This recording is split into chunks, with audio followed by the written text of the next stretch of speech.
Hey, let's talk about games. And today's video game is actually one of my most favorite video games of all time. It's probably it's one.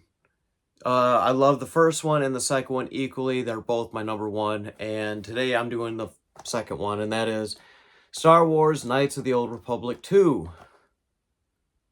The Sith Lords. Dude. So, number one, the reason why I'm not doing the first one is because if I'm going to do a video game review, I want to have the physical copy. And unfortunately, the physical copy for this game, Star Wars of the Knights of the Republic number one, it gets, for whatever reason, a lot of times for me, it never works.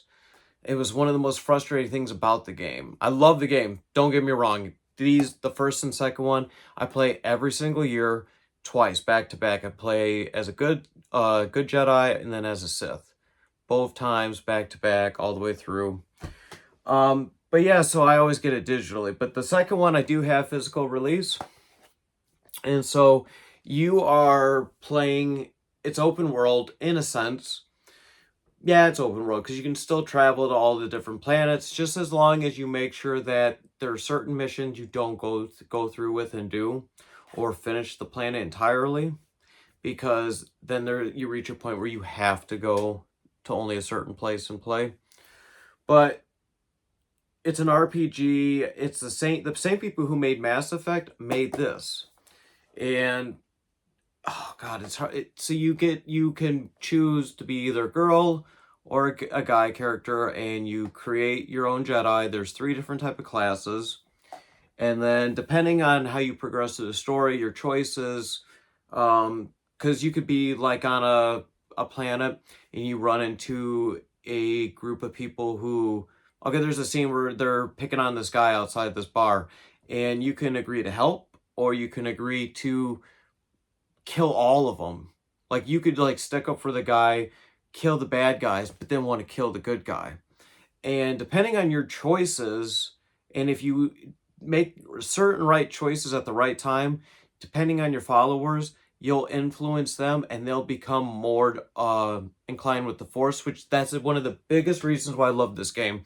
You can legitimately turn all of your followers into Jedi, and you can make them either good ones or Sith ones, seriously, where they all carry lightsabers and have gear, except for Beador. But I can't never pronounce his name right. The Zarbok guy. He only wears certain type of armor. Of course, the droids you cannot, and then the Mandalorian guy, you can't turn him Mandalore. You can't turn him into one either. But yeah, you get HK-47 is back in this, which you do have to put him together, and it kind of sucks because it takes a minute because you have to make sure you get the exact certain parts. T3 is back in it. You're back in the Ebon Hawk. You get to go, man, Korriban. That was a great planet to go to in the first game, and the scene in the second one was kind of sad because you don't get to go into any of the tombs in the Valley of the Sith.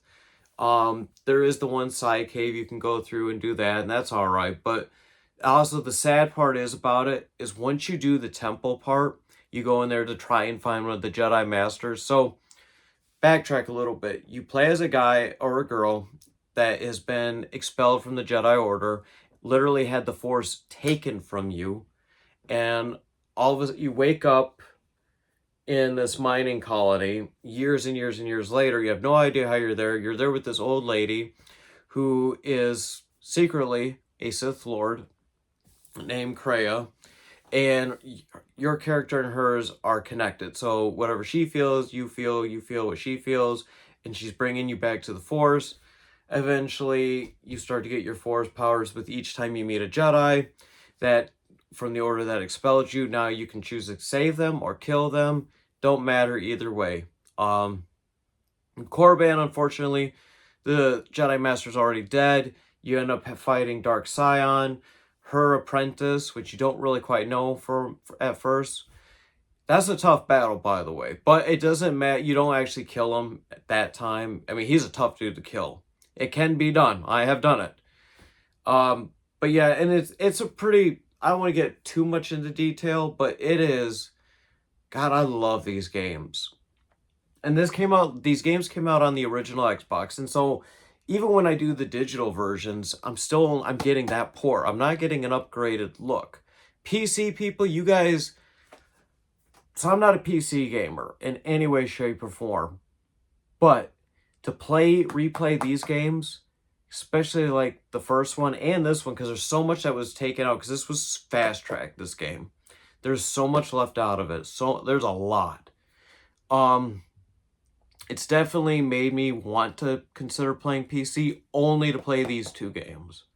Because I want to see what people have done with it. Because I've seen they've upgraded graphics and added all this extra stuff that was cut out.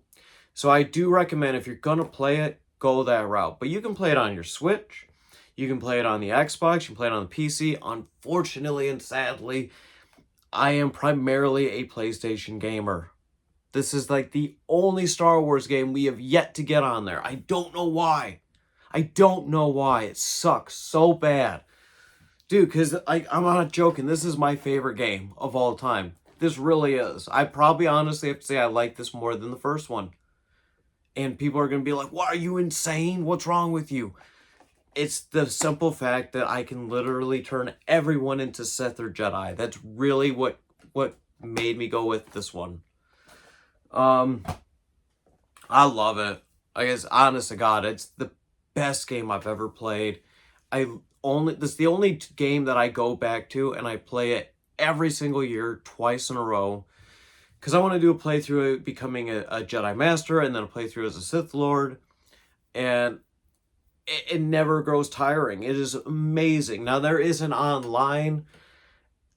I've never gotten it to work for any computer I've ever had. So, never played it, never got into it. There was rumors that we were getting a remaster or a remake of Star Wars Knights of the Old Republic. That company is like out of business now. I don't know what's going to happen. Unfortunately, Star Wars games seem to take forever. But I will say, though, the games that have came out recently, I love them. I love the Jedi ones. Both of them that came out. I can't wait for the third one. Outlaws. A lot of people hate on that game. I love it. I waited a long time, too, to buy it because of all the hate that game got. I love it. So, dude, if you haven't played Star Wars Knights of the Old Republic 2, play. And by the way, 2 separate stories, same characters throughout both. But it doesn't matter. You can play either the first one or the second one. It really doesn't matter. They're their own stories. So, anyways, thank you for watching, and I'll see you again soon. Goodbye.